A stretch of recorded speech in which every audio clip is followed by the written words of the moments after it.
Día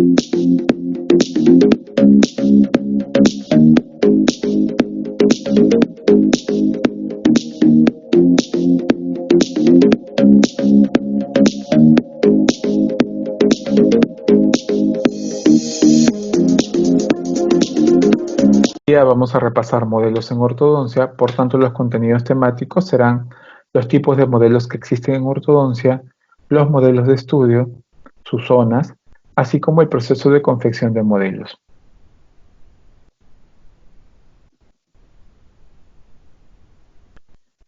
Es importante que ustedes sepan que en ortodoncia tenemos dos grandes tipos de modelo. Por un lado, los modelos de estudio y por otro lado, los modelos de trabajo. ¿Sí? Y para tenerlos claros, en realidad, me disculpo,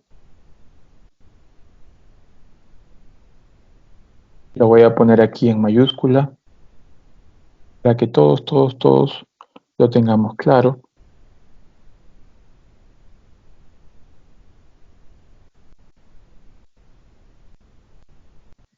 Ahí la diferencia. Modelos de estudio versus modelos de trabajo. ¿Sí?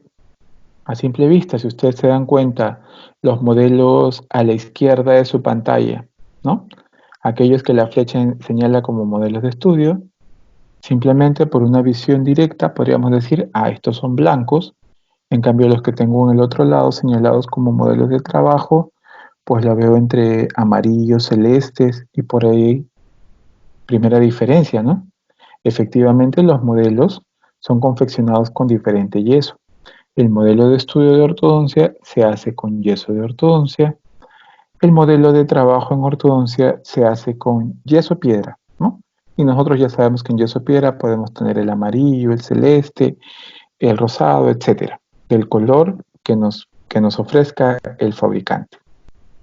Otra diferencia a simple vista es que nosotros vemos que los modelos señalados como modelos de estudio tienen un zócalo, ¿verdad? Si nos fijamos, inclusive el zócalo superior termina en una punta, en un vértice, mientras que el modelo inferior tiene un aspecto redondeado en la parte anterior. Si vemos en el otro lado, vemos que los modelos de trabajo no tienen ningún zócalo, en realidad, tienen en realidad como un recorte lo suficiente para poder estabilizar los modelos sobre una base. Otra diferencia es que en estos modelos de estudio nosotros no vemos ningún trazo, ¿verdad? De hecho, se ven impecables, se ven bastante limpios, bastante bonitos, bastante agradables a presentar. ¿Sí? Y esa es una característica propia de los modelos de estudio de ortodoncia. Que vemos en el otro lado como modelos de trabajo en ortodoncia. Los vemos como con trazados, ¿no? Cortados, con cera. Inclusive ya cuando avanza en el trabajo los podemos ver fracturados, soldados, quemados, etcétera, porque como su mismo nombre lo dice, son modelos de trabajo, están hechos para trabajar sobre ellos, por eso es que se hacen diseños con lápices de colores, por eso es que se recurre a la cera para fijar algunos elementos y se puede inclusive sobre ellos acrilizar, se puede sobre ellos soldar, se puede sobre ellos cortar, en fin, hacer todo lo que se necesite hacer como trabajo de laboratorio en ortodoncia. ¿Está bien? Por tanto, tenemos que diferenciar, reitero, que tenemos dos grandes tipos de modelos. Modelos de estudio, ¿no? Que son los modelos de vitrina, de exposición, los bonitos, los blancos, los que se hacen con yeso de ortodoncia, y tenemos modelos de trabajo, aquellos modelos que van a ser los guerreros, sobre los cuales vamos a confeccionar nuestros aparatos. ¿Listo? Pero en esta asignatura nosotros vamos a tener claro, y de hecho tenemos claro que ustedes ya saben lo que son modelos de trabajo, ¿verdad? De hecho ustedes en asignaturas previas, como son materiales dentales, como son anatomía dental y oclusión, entre otros, ya han confeccionado modelos de trabajo. Por lo tanto, en ortodoncia nosotros vamos a apoyarnos, vamos a incidir en el desarrollo de los modelos de estudio. ¿Está bien? Estos modelos blancos, bonitos, que nosotros vamos a ver y van a ser lo que en mucho nos va a ayudar a vender nuestro tratamiento. ¿Por qué son importantes los modelos de estudio en ortodoncia? Si empezamos en orden y seguimos la dirección de la flecha, en la parte superior podemos observar que los modelos de ortodoncia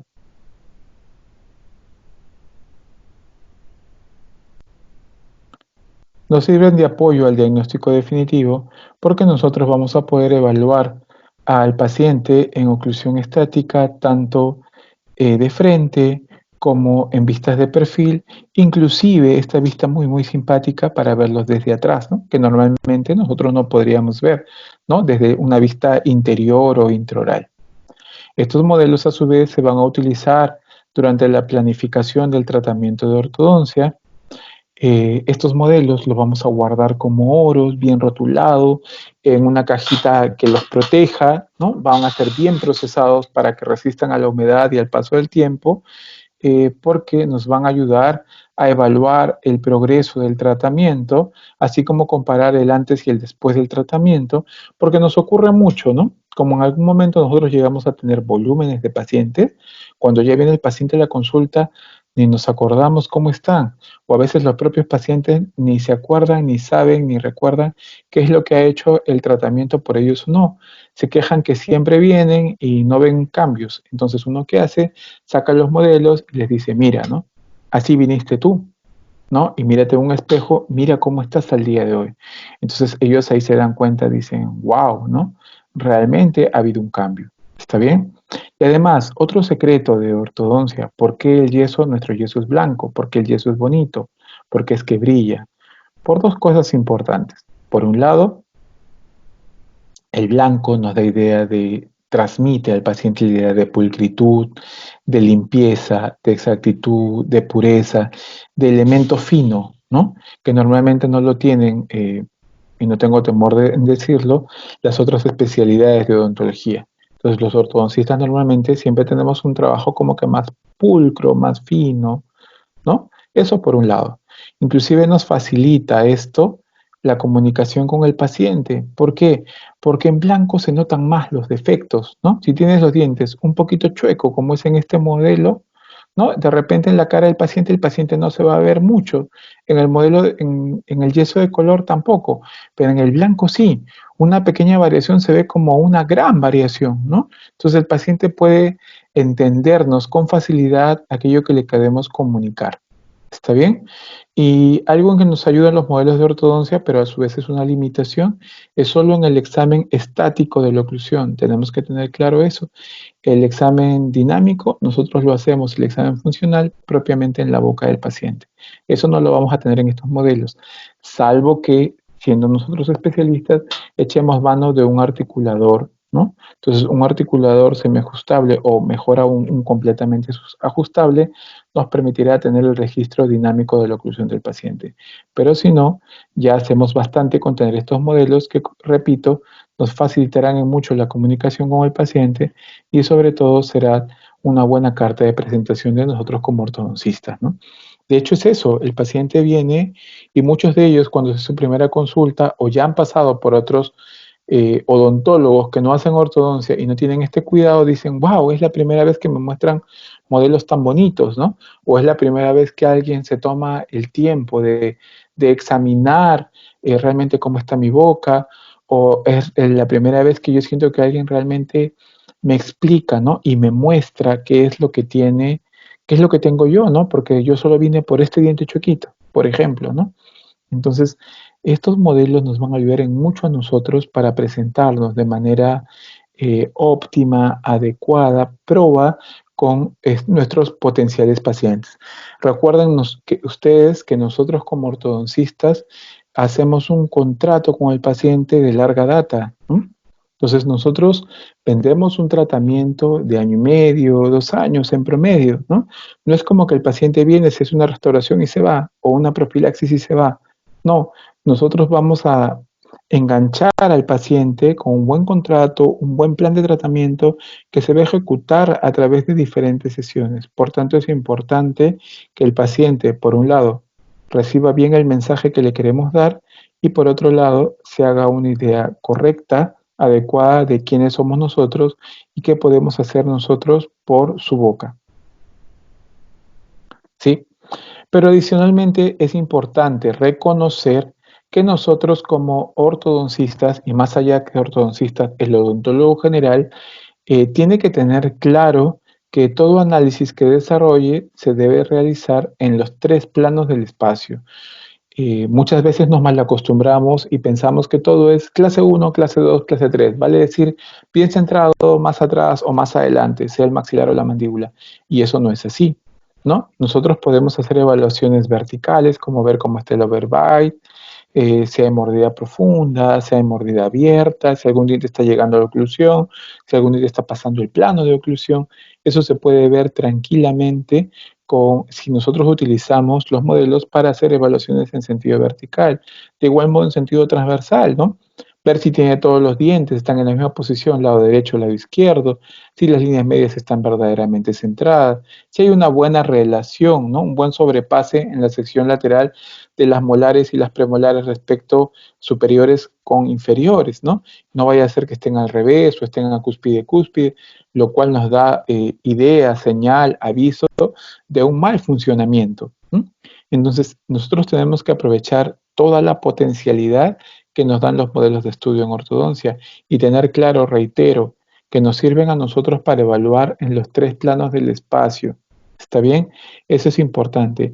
Pero adicionalmente les diría que deberíamos también tener en cuenta cuando cogemos modelos la cuarta dimensión de la evaluación. ¿Cuál es la cuarta dimensión? Eso, por favor, para lo que están apuntando como pregunta de examen, ¿no? Es el tiempo.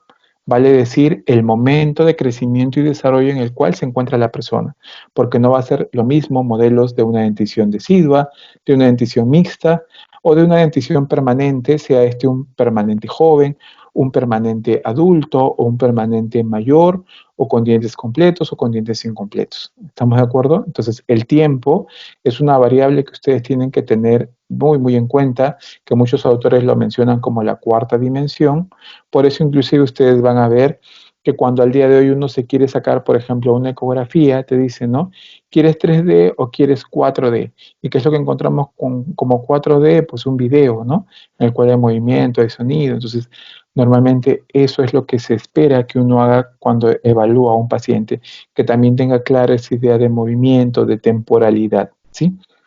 Algunos autores van un poquito más allá, inclusive hablan de una quinta dimensión. ¿Y cuál sería esa quinta dimensión? La particularidad del paciente. ¿Cuál sería una particularidad del paciente? Por ejemplo, que un paciente haya tenido una fisura labial-palatina, los mal llamados labios leporinos, ¿no? Eso sería una particularidad propia del paciente. O que el paciente tenga una esclerosis múltiple, ¿no? O que el paciente tenga una displasia ectodérmica. Esas condiciones que son inherentes al paciente lo hacen particulares, ¿no? Y hacen que nosotros entendamos por qué tiene algunas estructuras distintas a lo que normalmente nosotros conocemos. Bueno, pero regresando a lo que esperamos nosotros como modelos de estudio en ortodoncia. ¿Cuál es la particularidad de estos modelos de ortodoncia? ¿Sí?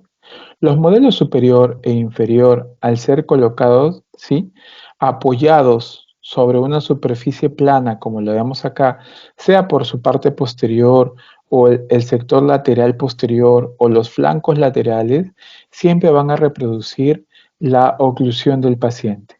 ¿Está bien? Si nosotros los apoyamos, ¿estamos? De ninguna manera debería de abrirse o separarse o perder la oclusión los pacientes, ¿no? Los modelos, perdón, del paciente. Ello no es permitido, ello nos avisa que los modelos de ortodoncia, vale decir los de diagnóstico, o como les decía, los modelos especiales de ortodoncia, no han sido elaborados de manera adecuada, no hay paralelismo entre sus lados, ¿no? Y es motivo de ser corregido. A veces hacemos un modelo más largo que el otro y eso no puede ser, los dos tienen que terminar atrás a la misma altura, ¿no? Para que al momento de apoyar nosotros podamos ver en la zona anterior cómo fue y cómo es realmente la oclusión de nuestro paciente que se acaba de retirar de la consulta y lo puedo revisar de manera adecuada. A veces en el pulido, ¿no? En el lijar la zona posterior para eliminar rayas o porosidades o burbujas, pues colocamos mal, ¿no?, la cinta de lija y hacemos redondeces excesivos. Ello no se debe de hacer. Entonces tenemos que tener mucho cuidado para que los modelos realmente hagan lo que tienen que hacer, que es mostrarnos cómo es la oclusión del paciente. ¿Está bien? De igual modo es importante saber que los modelos, como lo vimos igual si se fijaron en los esquemas anteriores, se relacionan de manera correcta con previo al tomo de un registro de mordidas, ¿no? Que normalmente lo trabajamos en cera. Listo. ¿Qué zonas tienen los modelos de estudio?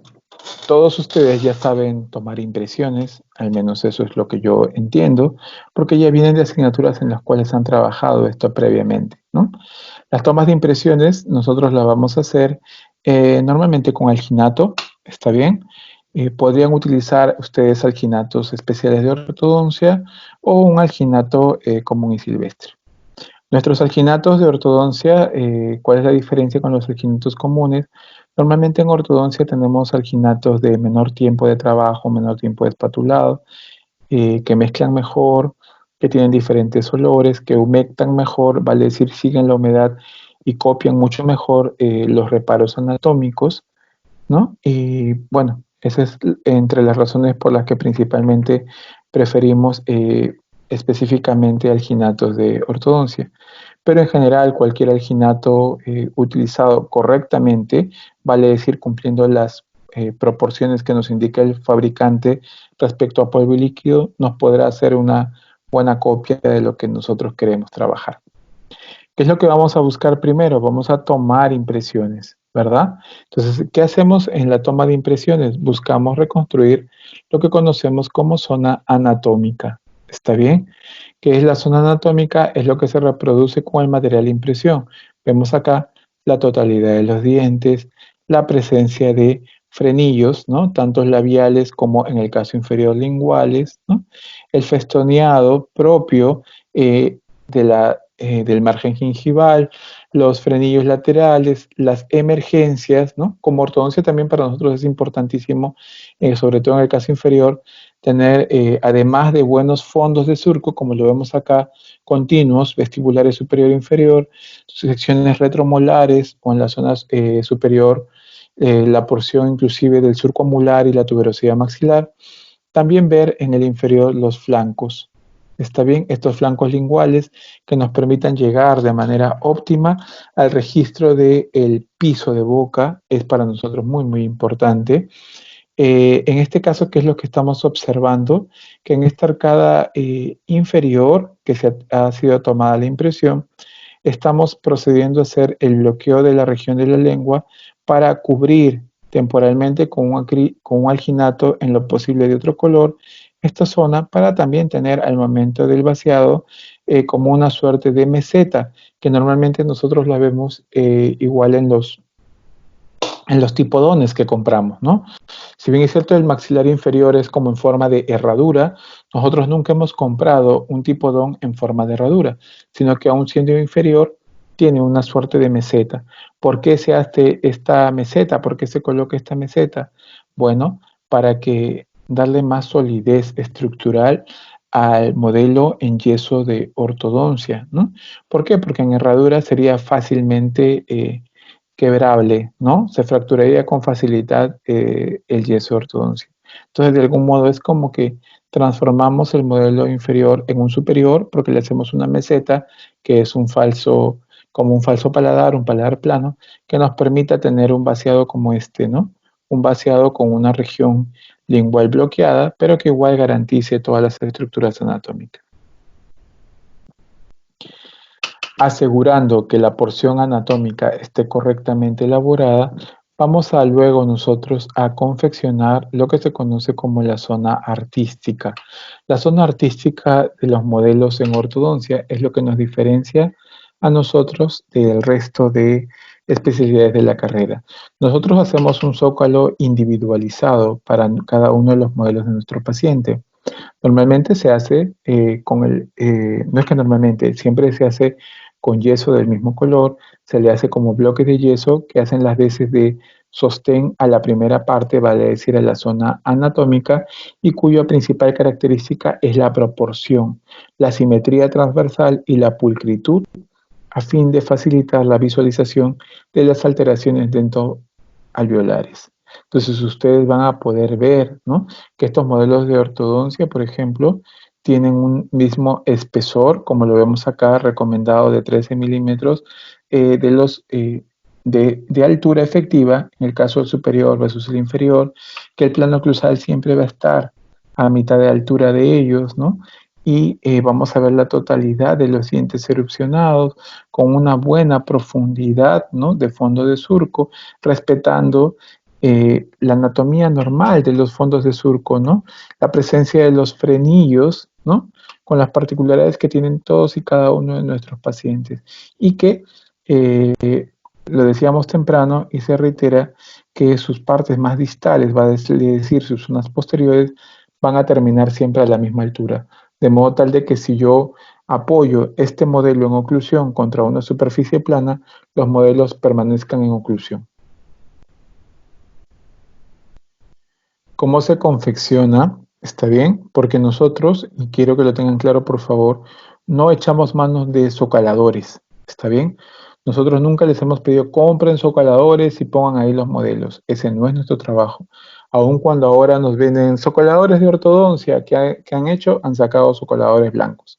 Esa no es la intención. Nosotros trabajamos con una platina de vidrio, preparando el mismo yeso de ortodoncia, colocándolo este yeso nuevo sobre la platina de vidrio y sobre él los modelos que previamente nosotros hemos obtenido, ¿no? Cuidando de que no se pierda aquello que con tanta dificultad hemos logrado tomar, que es la toma de impresiones con todo el registro de la zona anatómica. Una recomendación, no es una obligación, pero una recomendación que se me pasó a decirles al momento de la toma de impresión es tomar primero el modelo inferior y luego el modelo superior. ¿Por qué hacemos esto? Por el reflejo nauseoso. Ustedes durante sus prácticas ya se han dado cuenta, ¿no?, que al momento de que nos toman una impresión en la arcada superior, muchas veces se activa el reflejo nauseoso, más si el paciente se mueve o está inseguro, o es primera vez que le toman, entonces tenemos muchos problemas, ¿no? Y a veces cuando nuestros pacientes son muy jovencitos, se asustan, ya no se dejan tomar más impresiones y perdemos el paciente simplemente porque no pudimos tomar una impresión. Entonces, en el modelo inferior normalmente sí, nos sale la impresión en una, ¿no? El paciente no tiene reflejo nauseoso, nosotros lo podemos manejar de manera adecuada y ya habiendo ganado su confianza, procedemos luego a la toma del superior. ¿Estamos?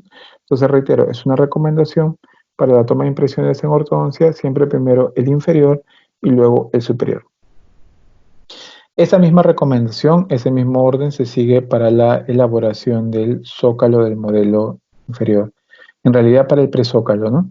¿Qué es lo que hacemos? Ubicamos la cara oclusal del modelo. Con respecto a la platina de vidrio, lo dejamos a 3.5 centímetros en promedio, ¿está bien? Y nos aseguramos que este plano de oclusión sea paralelo a la mesa o a esta platina de vidrio que estamos utilizando a una altura de 3,5 centímetros, ¿está bien? Luego, ¿qué vamos a hacer? Una vez que tenemos bien paralelizado la cara oclusal, tenemos este modelo inferior como tiene que ser, vamos a proceder al zócalo del modelo superior. Para el zócalo del modelo superior no lo vamos a hacer por separado, sino que vamos a utilizar el modelo inferior.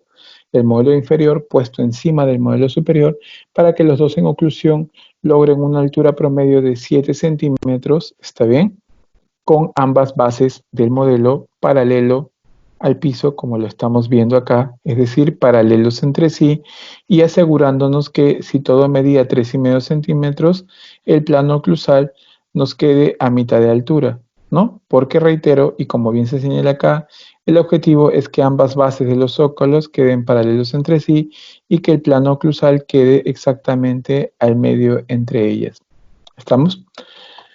Entonces, nada, ¿por qué sí podemos hacer el modelo inferior solo paralelo al piso? Por la curva de Spee. Nosotros sabemos que la curva de Spee es cóncava hacia arriba, entonces es fácil estabilizarla. poniendo algo encima, ¿no? Mientras que el superior no, pues la curva de Spee sería pues convexa si lo pongo de cabeza, ¿verdad? Entonces corro el riesgo de paralelizar de manera inadecuada este plano oclusal y nos terminan pues con las bases mirando para cualquier lado. Y la idea no es esa, repito, es que logremos que las bases de nuestros zócalos sean otra vez paralelos entre sí y que, repito, por favor, otra vez, para que lo tengan bien claro, el plano de oclusión quede a mitad de ello. ¿Qué nos permite a nosotros garantizar con esto? Otra vez, que el paciente pueda mirar de manera adecuada su oclusión. ¿Está bien? Que el paciente pueda entender el mensaje que nosotros le queremos trasladar. Que el paciente note en estos modelos blancos y pulcros cualquier alteración dentaria que nosotros hayamos podido detectar en estos modelos. Repito lo mencionado hace un momento, en el manual de McNamara nos dice, igual, ¿no? En el American Board y diferentes manuales de elaboración de modelos, nos dicen que la altura medida al nivel que estamos observando del zócalo debe tener un promedio de 13 milímetros, ¿no? Entonces deberíamos hacer el ejercicio de limpiar de manera adecuada, de festonear con ayuda de hojas de bisturí y obviamente en su mango para lograr esta altura recomendada de 13 milímetros, tanto en la parte superior como en la parte inferior, de modo tal de que esté festoneado, nos da igual una idea de belleza, de naturalidad, de presentación, de cómo es la boca, que el paciente vea el detalle que nosotros tenemos al momento de preparar sus modelos. Bueno, la realidad es que en el día a día nos gana tanto el tiempo, no debería decirlo, pero es así, que el común de nosotros ortodoncistas trabajamos con un buen técnico de ortodoncia que nos ayuda, ¿no? En este trabajo. Ahora, si ustedes no tuviesen ello, una buena práctica también es que cuando mandan a uno de estos centros de radiodiagnóstico, que también en breve van a reiniciar sus funciones, así como mandan su radiografía lateral o su radiografía panorámica, podrían solicitar la toma de modelos de impresión, ¿no? Otra cosa adicional es que si nosotros tuviésemos la posibilidad de tener un estudio tomográfico, ¿no? Si el caso lo justifica, así como si el paciente tiene los recursos, pues ahí podríamos hacer los análisis de modelos, por lo tanto, esta elaboración ya no sería necesaria, ¿no? Todo podría ser simplemente 3D. Pero por el momento y en la etapa en la cual nosotros nos encontramos, es importante que ustedes aprendan cómo es que se desarrolla esto. Decíamos, igual que los modelos en ortodoncia, al momento de estar en oclusión, tienen que estar paralelos entre sí y que el plano oclusal debe quedar más o menos a mitad de altura. Si estuvieron atentos, cuando describí el paralelizado de la cara oclusal del inferior con respecto a la base, hice la mención que debería estar a 3,5 centímetros, ¿verdad? ¿Y qué es lo que encontramos acá? En la dentición permanente la altura total debe ser de 7 o 7,5 centímetros, ¿sí?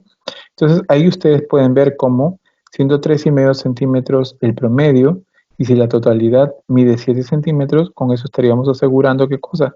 Que el plano oclusal nos quede a mitad de altura.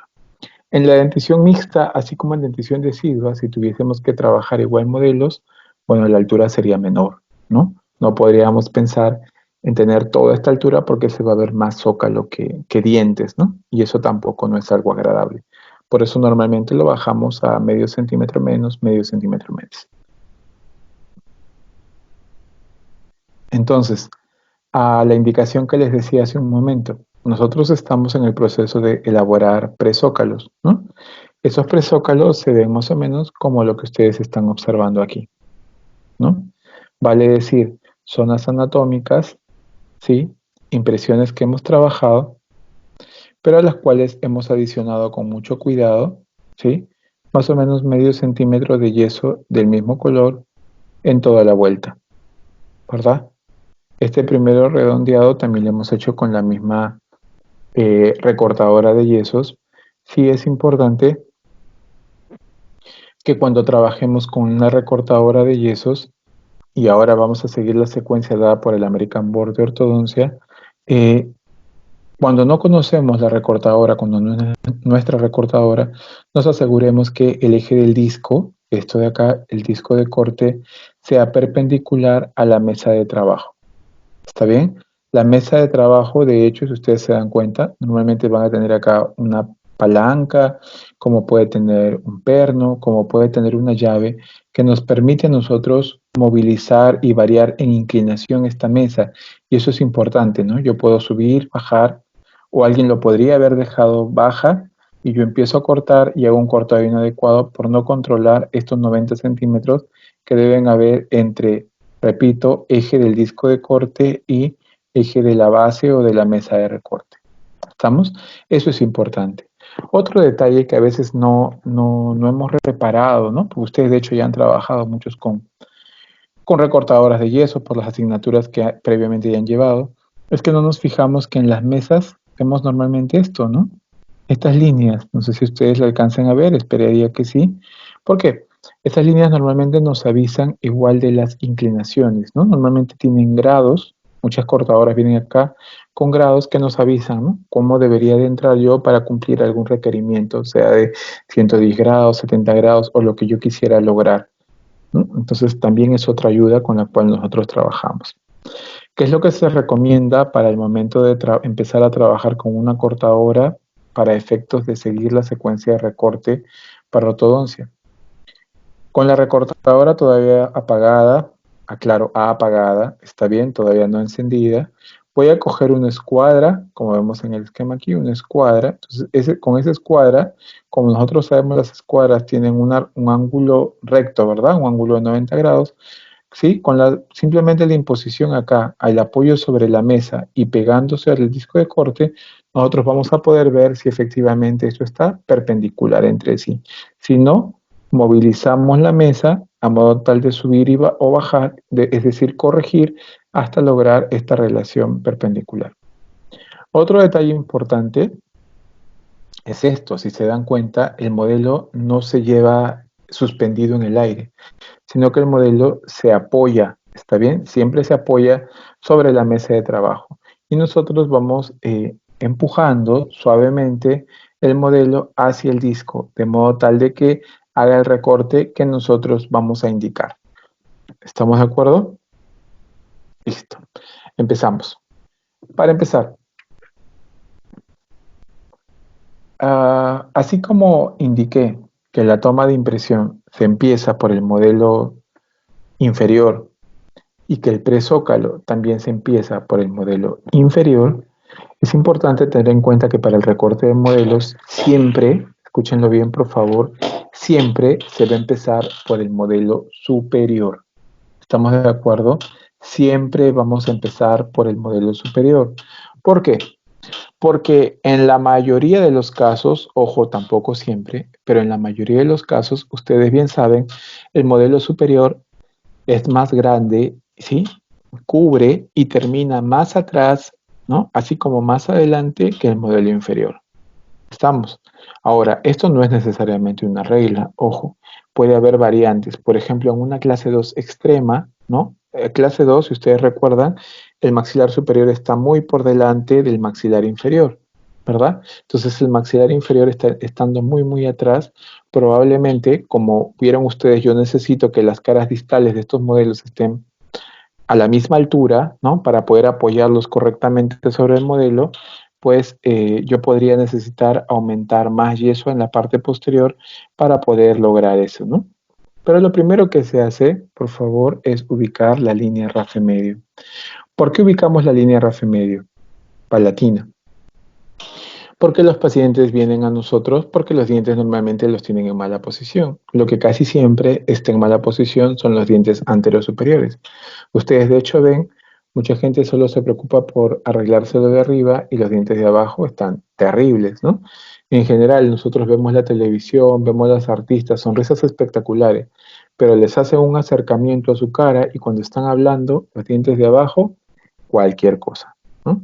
Entonces, de ahí ustedes tienen claro cómo es que las personas se fijan mucho y cosa que no está bien, ¿no? Pero es una realidad en la arcada superior versus la arcada inferior que muchas veces es dejada de lado. Entonces, es muy frecuente que al momento de tener una mala ubicación de dientes, los dientes se desplacen hacia un lado, alejados de la línea media. Entonces, ¿cuál es el reparo anatómico que nosotros tenemos que no se altera de la línea media, salvo que tuviese un gran problema maxilar? Es el rafe medio palatino. ¿Está bien? Entonces, este rafe medio palatino nosotros lo vamos a trasladar contando, ¿no?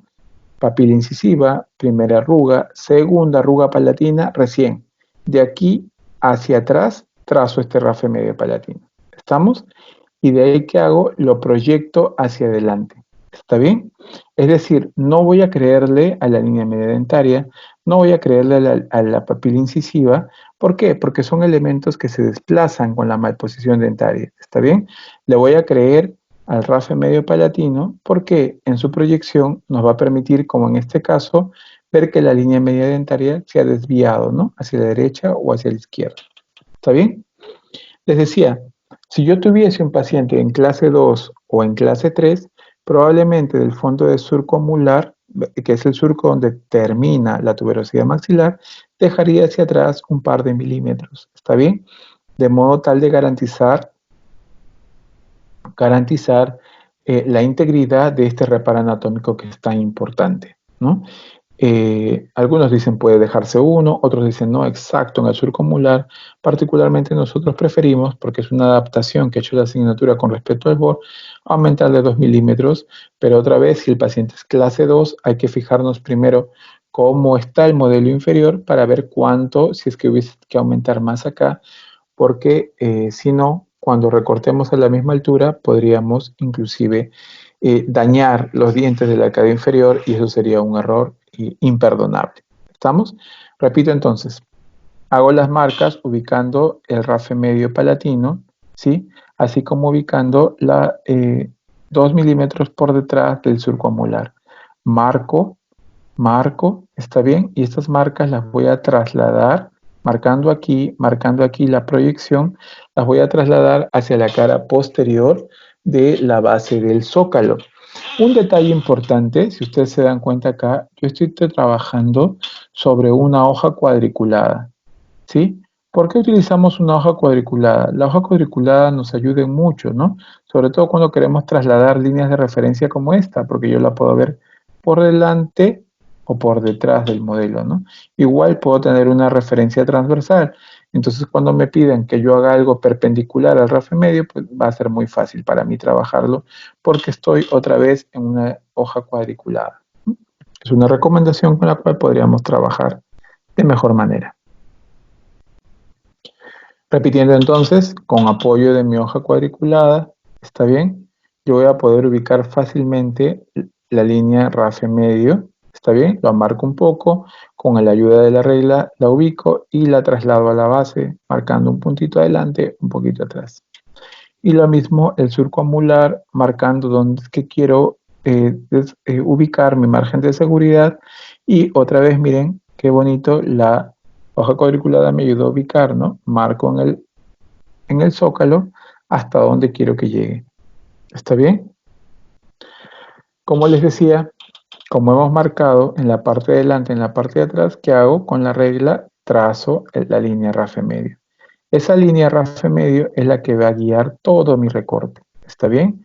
Con esa línea vamos a trabajar mucho, mucho, entonces es importante que nunca la pierda durante el proceso de recorte. ¿Estamos? Como ya tuve el surco amular, lo marco y entré a recortar. Una vez recortado este surco amular, ¿qué es lo que voy a hacer? Voy a coger, miren, en esta demostración que están haciendo sus compañeros de otros cursos, ¿no? Hemos debido cuidar de que se corte un poquito mejor las uñas, no hubo tiempo para la manicure, pero bueno, ahí está, sirve, ¿no? ¿Qué vamos a hacer? Vamos a asegurar una línea, si la ven acá, de este fondo de posterior, desde el límite posterior de los modelos, vamos a marcar más o menos en 17 milímetros. Si el modelo fuese muy, muy grande, podría irme hasta 20 milímetros, pero normalmente con 17 es suficiente, ¿está bien? Marco un costado, marco al otro, trazo esta línea y esa línea va a ser conocida como línea de molares. ¿Qué se dice de la línea de molares? La línea de molares es la línea que trazo perpendicular al rafe medio, que nos va a ayudar a marcar la zona más ancha en la zona posterior de los maxilares. ¿Está bien? Esto de acá es la línea del molares. ¿Estamos? Si ustedes se dan cuenta, además de cortar esto, también ya estoy viendo que aparece un corte aquí, ¿no? Que es el corte de los extremos posteriores. ¿Cómo se ha hecho ese corte de los extremos posteriores? El corte de los extremos posteriores se ha hecho proyectando de esta línea rafe medio una marca, ¿sí? Una línea hacia el costado, más o menos a 3,5 centímetros. ¿Está bien? Es una línea promedio, ojo, una distancia promedio. No necesariamente siempre 3,5 centímetros. ¿Qué es lo que hago cuando calculo 3,5 centímetros de acá a acá? Me aseguro de que a ese nivel esté el fondo de surco vestibular. Si a ese nivel está el fondo de surco vestibular, perfecto. Ahí marco 3,5 centímetros a la derecha y a la izquierda. Pero si no llegase el fondo de surco vestibular, sino que tengo el maxilar muy, muy grande, yo podría aumentar, ¿no?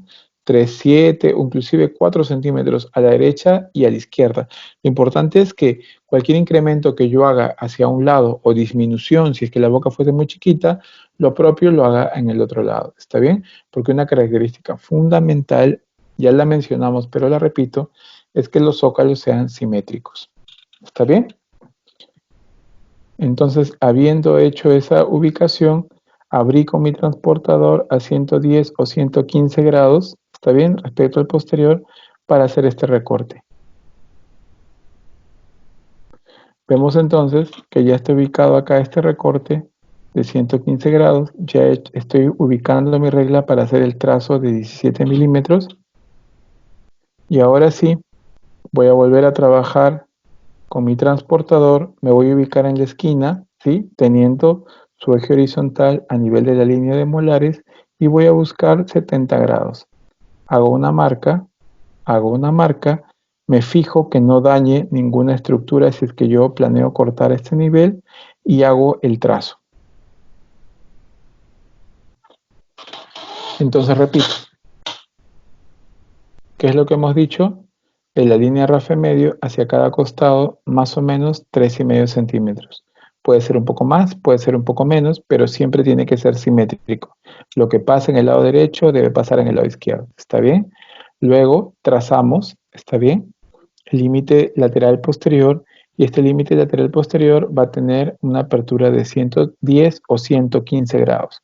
Cuando no tenemos mucha práctica, es mejor trabajar con 115 grados. ¿Está bien? Ya cuando tienen más práctica, están seguros que no van a dañar nada, 110 grados sería suficiente. Luego que hemos dicho, del fondo hacia adelante, buscamos una distancia de 17 milímetros o 20 milímetros y trazo la línea de molares como la zona más ancha en la sección posterior. Ubicado el transportador, trazo 70 grados hacia adentro. ¿Está bien? Una vez trazado estos flancos laterales, me fijo que no vaya a dañar ninguna estructura e ingreso a cortar.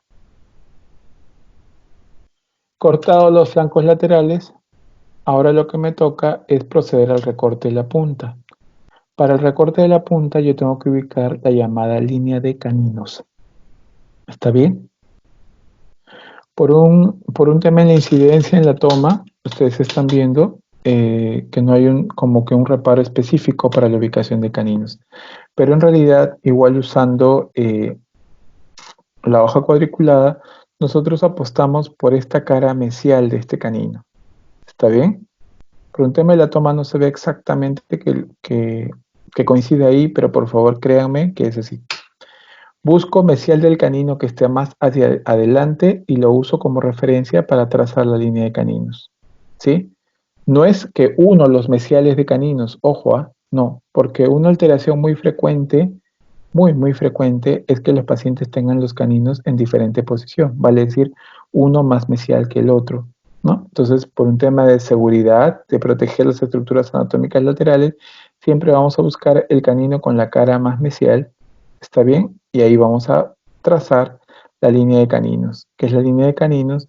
Es la zona más ancha en la sección anterior del zócalo. ¿Y qué vamos a hacer desde esta línea de caninos? Otra vez con mi transportador voy a marcar 30 grados. Y con 30 grados a derecha y a izquierda voy a buscar la punta.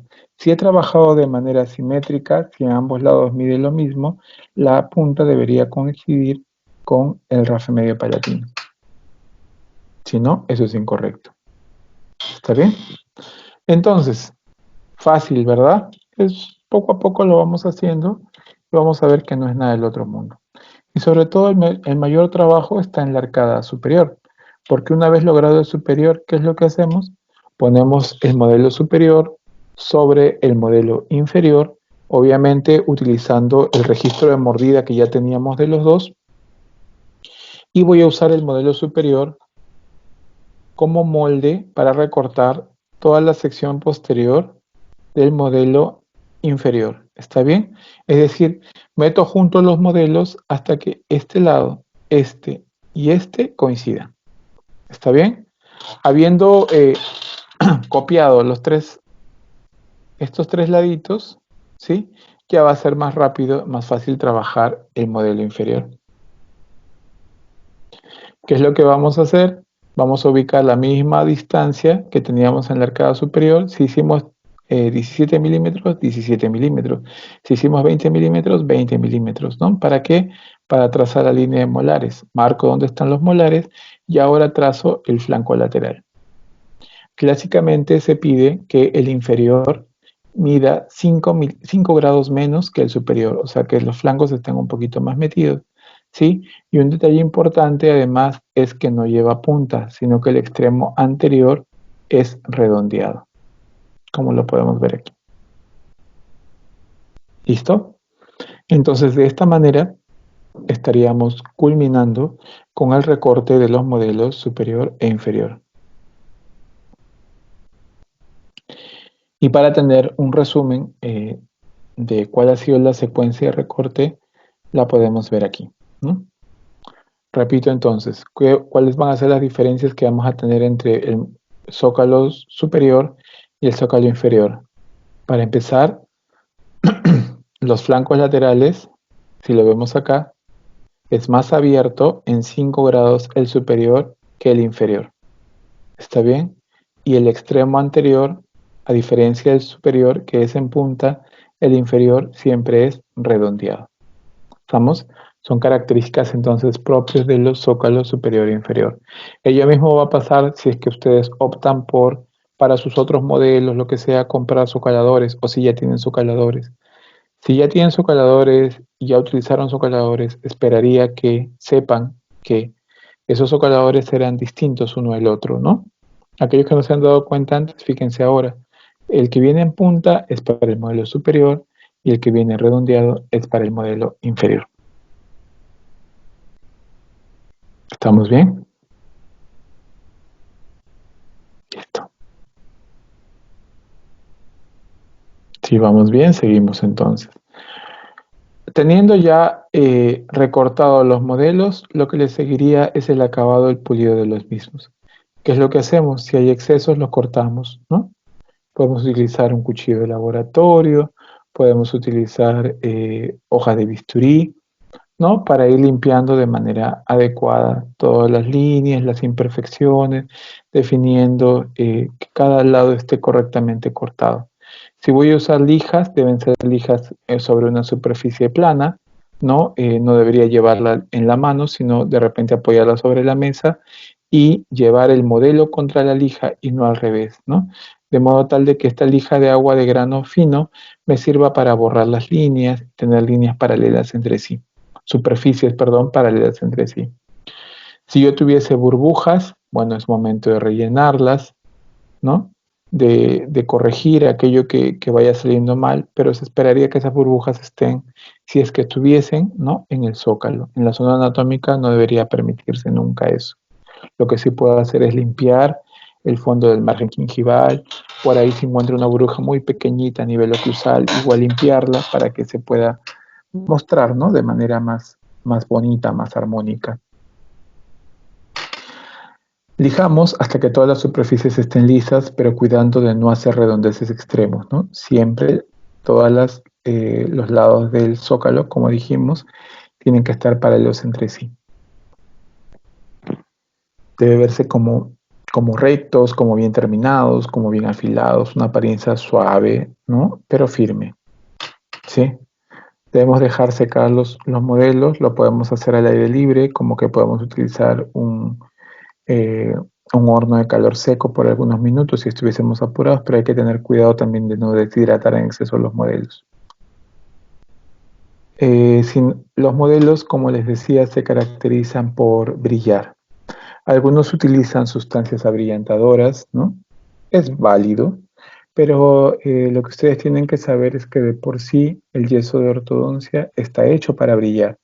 Además de ser blanco, tiene característica que es muy similar y ustedes ya la habrán visto en los cursos de operatoria, ¿no? Las resinas que tienen, por ejemplo, en el mundo de la operatoria, que tienen macropartículas, normalmente son fuertes, pero no brillan, ¿no? En cambio, las que tienen micropartículas o ahora nanopartículas, pues normalmente las partículas muy pequeñas y brillan, ¿no? Y realmente pueden brillar.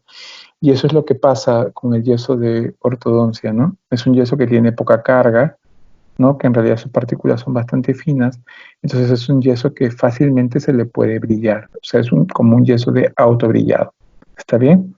Para lograr este autobrillado del yeso, lo primero que hacemos es, esto es una opción, ¿no? Lo primero que hacemos de este yeso es llevarlo a una solución jabonosa. ¿Cuál es la idea de la solución jabonosa? ¿Mm?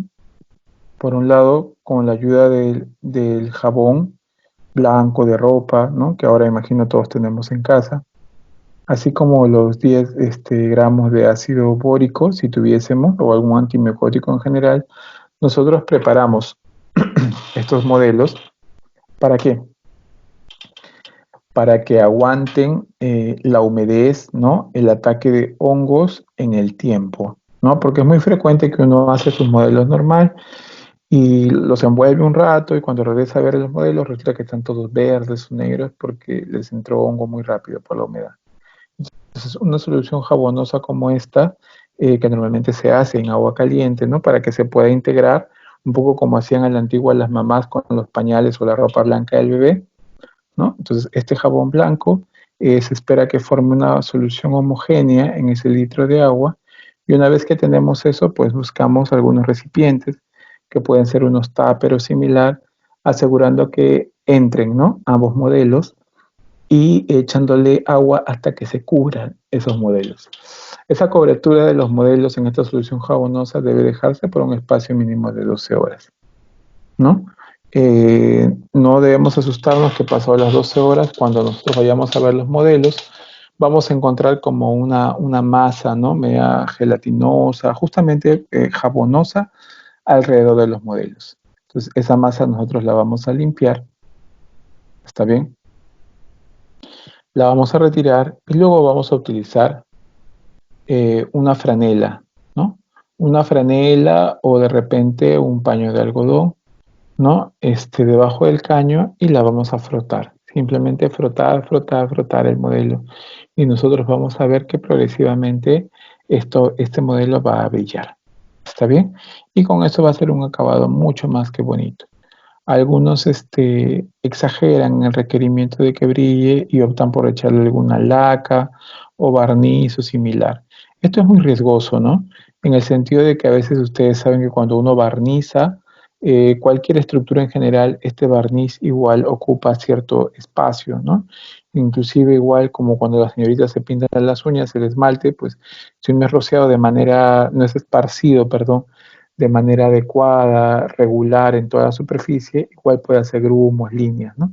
Eso mismo pasa si nosotros utilizamos alguna suerte de barniz encima de estos modelos, ¿no? Entonces, si lo vamos a hacer, lo tenemos que hacer de manera adecuada. Otro detalle importante es que barnices o lacas como el Bondon, por ejemplo, tienen un acabado muy bonito al momento que uno los presenta, ¿no? Brilla, pero con el paso de los días o los meses, este modelo se vuelve como amarillento, ¿no? Es como la goma antigua que dejamos secar, ¿no? Sobre alguna superficie, sobre algún papel y lo habremos visto. Al comienzo es transparente, pero luego como que se amarillenta. Eso mismo pasa en los modelos y por eso no es muy bonito. Entonces, si no tenemos una buena un buen abrillantador de modelos de ortodoncia. Entonces, una buena opción es simplemente trabajar con esta solución jabonosa. ¿Estamos? Entonces, logrado esta solución jabonosa, retirado, secado, teniendo ya los modelos secos, ¿no? Porque hay que dejarlos también que saquen un rato. Un detalle muy, muy importante que no debemos de descuidar es el correcto e inmediato rotulado de los mismos. Debo rotular el modelo superior e inferior y ubicarlo en una caja, ¿no? O en un tupper que igualmente esté rotulado con estos datos mínimos. Pueden haber muchos más, pero como mínimo se pide que tenga el número de historia clínica para saber de qué paciente es, nombres y apellidos del paciente, ¿sí? Así como la fecha de la toma de impresión. Este rótulo, esta etiqueta se coloca tanto en el superior como en el inferior y en la caja que lo contiene. ¿Para qué? Para tener la seguridad de que son los modelos del paciente. Repito, cuando uno ya se hace de una cantidad considerable de pacientes, resulta muy, muy frecuente que te confundas entre uno y otro modelo, ¿no? O que al final saques varios modelos para analizar una misma maloclusión o una maloclusión tipo para recordar qué es lo que hiciste tú en ese momento. Pero cuando ya los quieres regresar, resulta que ya no sabes de dónde es, ¿no? Y nos podríamos meter en un problemón si confundimos, porque otra vez, esto es un examen auxiliar, como cualquier otro examen auxiliar, que nos puede salvar inclusive de demandas, ¿no? El paciente puede decir, no, mira, como en el modelo anterior que teníamos, donde se observaban extracciones. Alguien le puede decir, oye, pero el que te ha sacado esas molares es una bestia. Y a veces el paciente no se acuerda, o a veces el paciente, bueno, también actúa de mala fe, ¿no? No son todos, pero algunos sí. Entonces pueden venir y decirte, no, mira, me han dicho que nunca se saca una primera molar, mira tú cómo me has sacado la primera molar, te voy a denunciar, me has mutilado, etcétera, etcétera, etcétera, ¿no? Porque el paciente a veces es entrenado igual por otros colegas. Entonces, si nosotros tenemos nuestro modelo, nuestras radiografías de inicio, ¿no? Nuestros exámenes auxiliares de inicio, podremos ver, sacarlo con tranquilidad y decirle, no, no, mira, tú viniste así. Cuando llegaste a mi consulta no tenías primeras molares. Uy, entonces, ¿quién lo hizo? Bueno, no sé. Que era una bestia, que era un tal, ¿por qué me sacó? Tampoco sabemos. Lo único que sabemos es que el paciente llegó en estas condiciones a nuestra consulta, ¿no? Y por eso es importante, repito, que nosotros nos aseguremos de tener en buenas condiciones nuestros modelitos. ¿Por qué pedimos la fecha de impresión? Algunos dirán, no, pero es suficiente con la fecha en la historia. No, no es suficiente. Nosotros recibimos un paciente y a veces en otra fecha hacemos la toma de impresión, que no es lo mismo la fecha de vaciado o la fecha de presentación de caso, ¿no? Entonces es importante tomar la fecha de impresión, porque en ese momento es que se va a registrar la condición de la boca del paciente, ¿no? Eso para un primer modelo, como estos de acá, los modelos de estudio. Pero si el paciente quisiera llevar un control de lo que le está pasando, en diferentes momentos claves nosotros podríamos tomar diferentes modelos y tenerlos como modelos de seguimiento, ¿no? Entonces, en ese sentido, la fecha de la toma nos avisará para valorar, ¿no? La pertinencia de los cambios que hemos ido observando. Bueno, ya para cerrar el día de hoy, los modelos de estudio en ortodoncia, como ustedes han podido observar, son elementos auxiliares muy útiles para el diagnóstico y plan de tratamiento. En general del ortodoncista, bueno, y en este caso concreto, de ustedes como estudiantes de la asignatura de ortodoncia. El componente estético del modelo, vale decir, la pulcritud, limpieza, lo blanco y el brillo del mismo, ¿no? Exige a su vez que durante el proceso nosotros mismos seamos pulcros, ¿no? O el que lo elabore.